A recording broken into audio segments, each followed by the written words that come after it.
I had like kind of this weird like spiritual breakthrough this week that was like, I almost feel like such a nerd talking about it because it's so crazy, but I just realized how much of my life is like attachment. You know, like I'm so attached to outcomes, like being mad in traffic, being mad, like any sort of anger is because I have this expectation that I think has to happen. And it's like, by doing that, it's like I'm setting myself up for failure because it's never going to go the way I want it to go.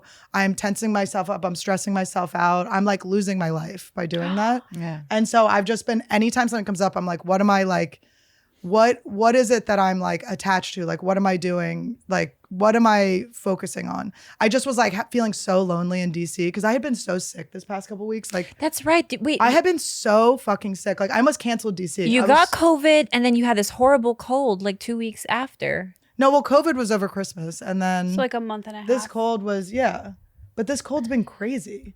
Do you think it's long COVID? Mm-mm. Yeah, because it's My sister is really sick right now, and she had COVID a couple months ago. Maybe. I wonder if it's just that like mask mandates are getting removed, and like now the colds are back, and they're better than ever or whatever. Yeah, I think it's just a regular, but it was like you forget.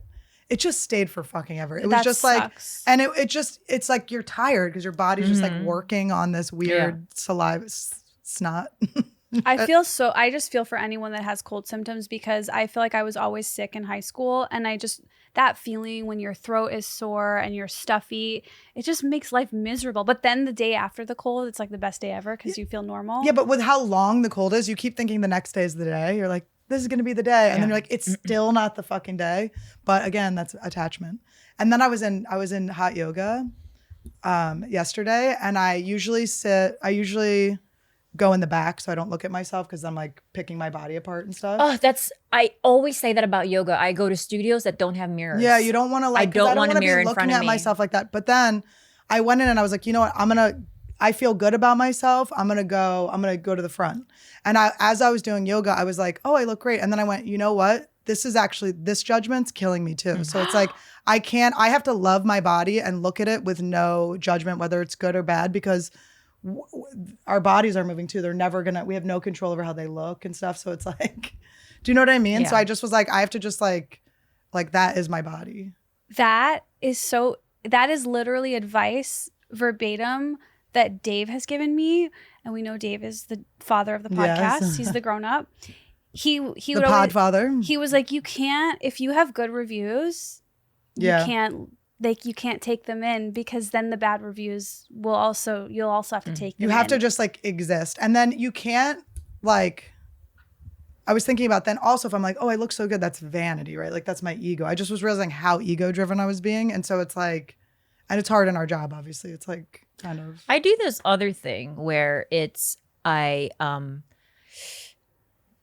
push for the self-compliments regardless of how I'm feeling. It's almost like the fake it till you make it. So if I know, if I look at the mirror, I'm not particularly happy with how I'm going to utter the words anyways and say, you look great. Well, because also your judgment on whether you look good or not isn't necessarily correct because you've just made up what good and bad is in and your I head. always tell myself I'm able-bodied, I'm strong, I'm breathing, I look fucking amazing. Like how amazing, and that's it. Only happened in the last year. I could not get myself to do that for a really long time because I'm like, oh, it's such a fucking lie. But then my therapist was like, just try it. Just try to like improve your self-talk even on the worst days and see where that takes you. And I'm telling you, like, it has done wonders. Like I am convincing my body because my body listens to what's coming out of my mouth. Right.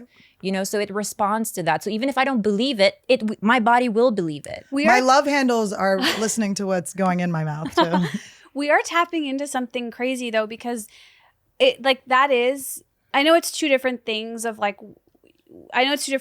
but that's like you're training your subconscious to believe good things about you so that you feel good about yourself. Because the bad thoughts are actually just bad habits. So it's just like, you know, we learn when we're little from whatever our like childhood trauma is. Everyone has it. You know, you just like learn to like hate on yourself in these little ways that just becomes completely the way that you look at yourself all the time. You don't even need childhood trauma for that. What about like turn on the TV, open a magazine? Well, I mean, yeah, like that is fucking child. I mean, that's what I mean, just the trauma of being a child, I guess. Yeah. But also like, That's so funny. You're like watching cartoons. You're like, I'll never look like that. It's like, well, you fished your wish. You actually look exactly like one. You actually look fucking exactly like a fucking Looney Tune. The only person in the world that made that wish happen. You and Brandon Wardell. My manifesting powers. Another thing I saw on TikTok is that possibly, and we don't know for sure, but are thin eyebrows coming back? Do you think because of the Pam and Tommy thing? I don't know, but I think it's with the Y2K 90s look coming back. I don't mind it. Are we going to overpluck again? No. We can't overpluck. We would have to literally do the putty over our eyes and then draw them on. We can't overpluck.